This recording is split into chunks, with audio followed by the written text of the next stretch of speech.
Ladies and gentlemen, welcome back to the channel.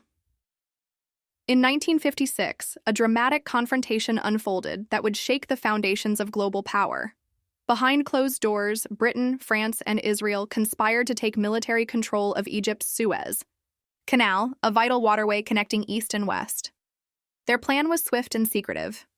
But in just 1 week, it fell apart under intense international pressure, exposing the fragility of old empires in a rapidly changing world.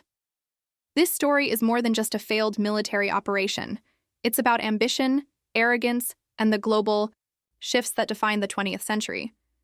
Britain, still clinging to its imperial past, believed it could reassert dominance.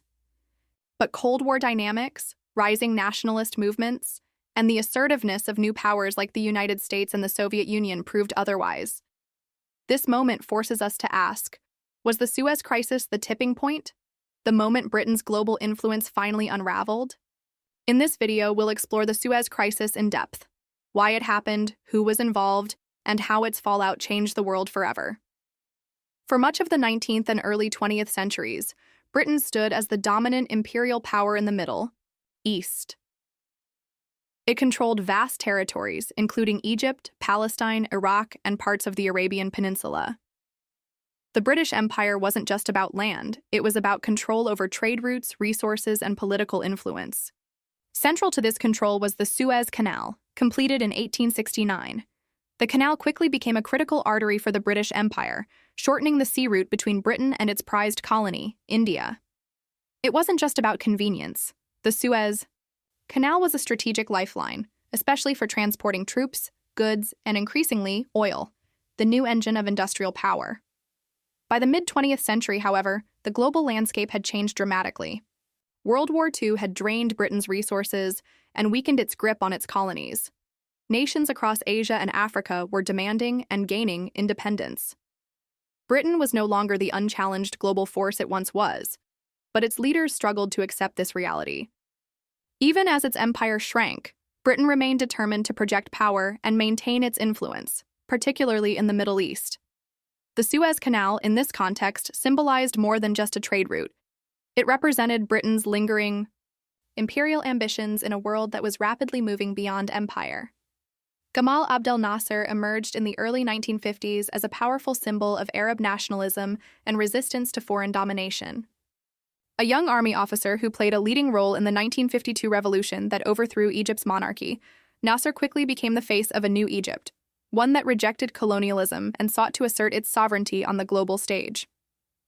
He was charismatic, bold, and fiercely committed to building a modern, independent Egypt, free from the shadow of British and French influence.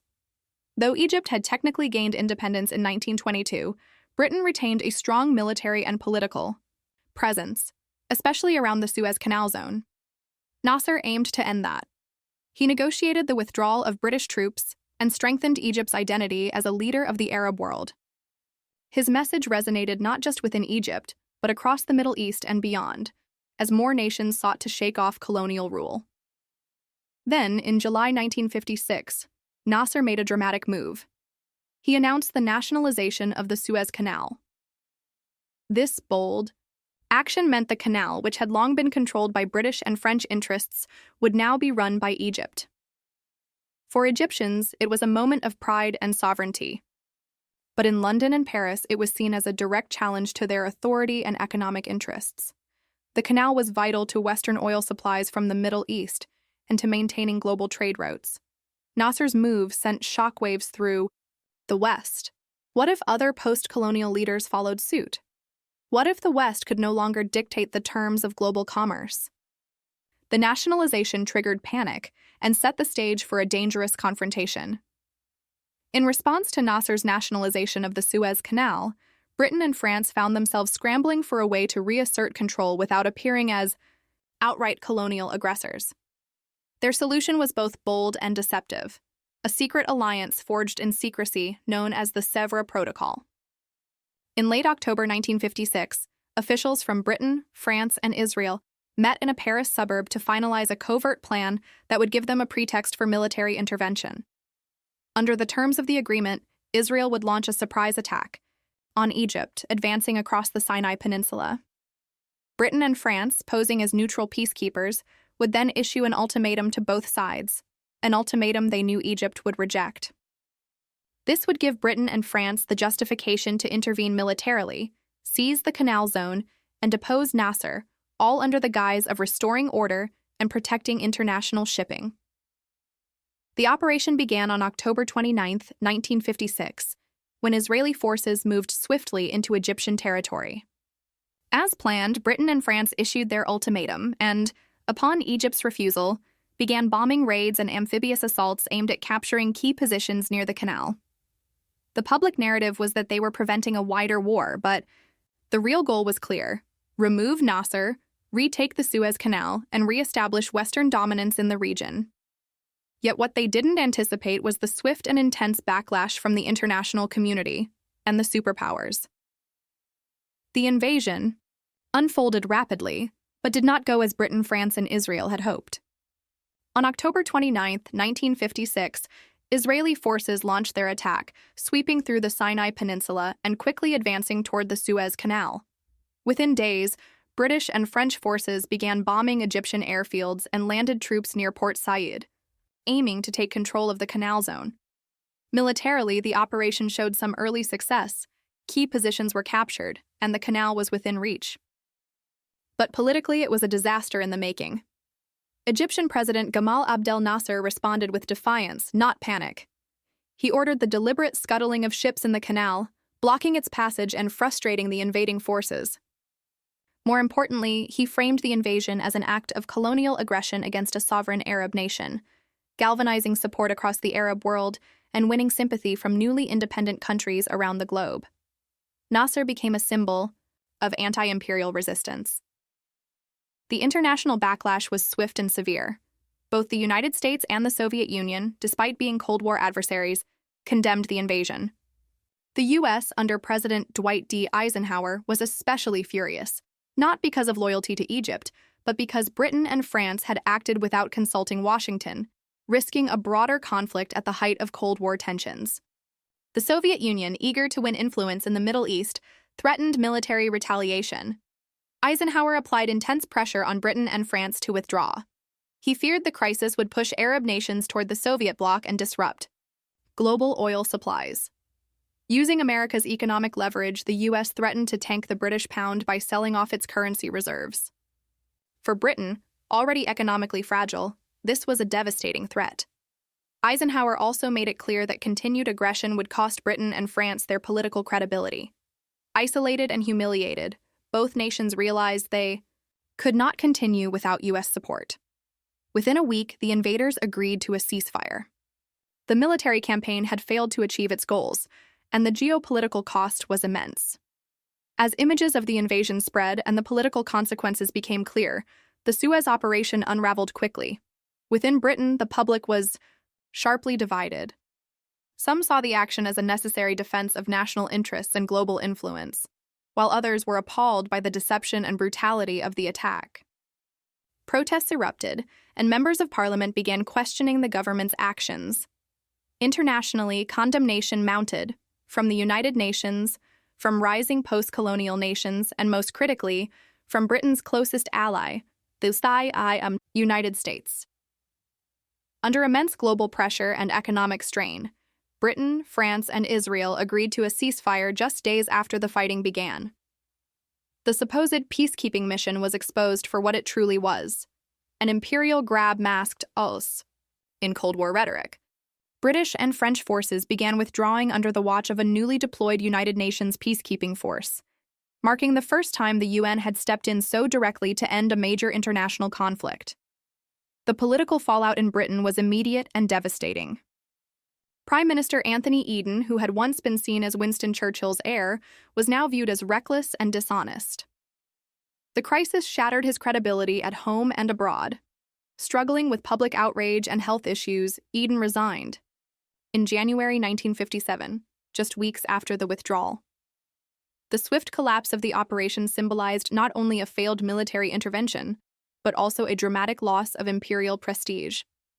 The age of Britain as a dominant global power had, in many ways, ended on the banks of the Suez Canal. The aftermath of the Suez Crisis marked a profound turning point in world history. For Britain, It was more than just a failed military operation. It was the moment its illusion of global dominance finally shattered. In the span of a single week, the empire that had once ruled a quarter of the globe was forced into a humiliating retreat, not by battlefield defeat, but by political and financial pressure from its supposed ally, the United States. The message was clear. Britain could no longer act independently on the world stage without American backing. Its days as a superpower were over. In contrast, the crisis underscored the United States' emergence as the new dominant Western power, especially in the Middle East. By forcing Britain and France to withdraw and presenting itself as a defender of national sovereignty, the U.S. gained both strategic leverage and political credibility in the region. Washington's actions during the crisis showed that it was now the one calling the shots in the post-war international order. The Suez Crisis also became a potent symbol of colonial collapse. Across Asia, Africa, and the Middle East, newly independent nations watched as a defiant Egypt stood up to its former colonial masters, and won. It was an inspiring example that the old empires were vulnerable, and that sovereignty could be defended even against overwhelming odds.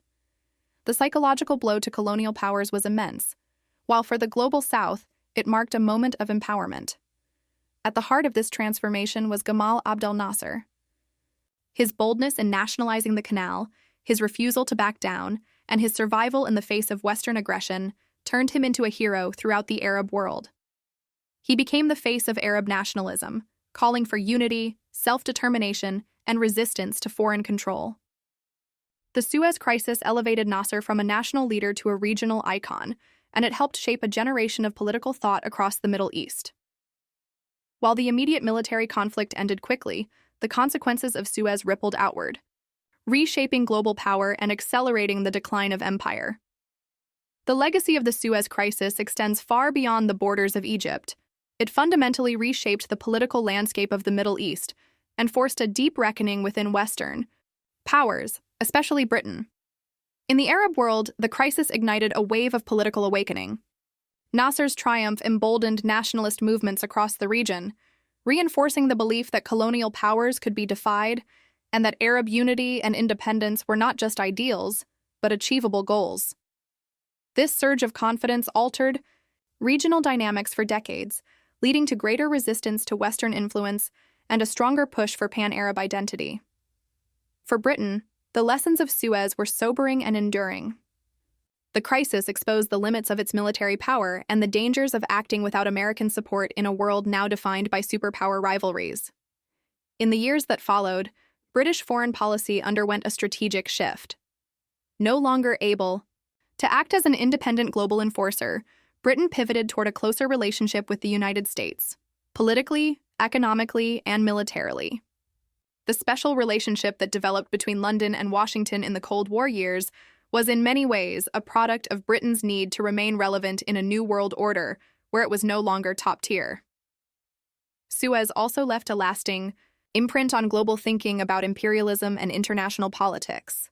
It was a clear demonstration of imperial overreach, a failed attempt by former colonial powers to maintain dominance in a region that had moved on. And it underscored how Cold War geopolitics had reshaped the rules of global engagement. Military might alone was no longer enough. Legitimacy, alliances, and the court of global opinion mattered more than ever. The Suez Crisis didn't just mark the end of Britain's imperial age, it became a textbook example of how old empires crumble when they fail to adapt to a new world. The Suez Crisis was far more than a failed invasion. It was a watershed moment that reshaped the balance of global power. It signaled the end of Britain's role as a dominant imperial force, exposed the new realities of Cold War diplomacy, and empowered post-colonial nations to demand their place on the world stage. What began as a secret military plot ended in political humiliation and a permanent shift in international relations. But what do you think? Was the Suez Crisis the true end of the British Empire, or just a symbol of an empire already in decline? Let us know your thoughts in the comments below. If you found this deep dive into one of the 20th century's most pivotal events compelling, be sure to like this video, share it with fellow history enthusiasts, and subscribe to the channel for more powerful, in-depth historical documentaries. Your support helps us bring the past to life and uncover the stories that shaped our world.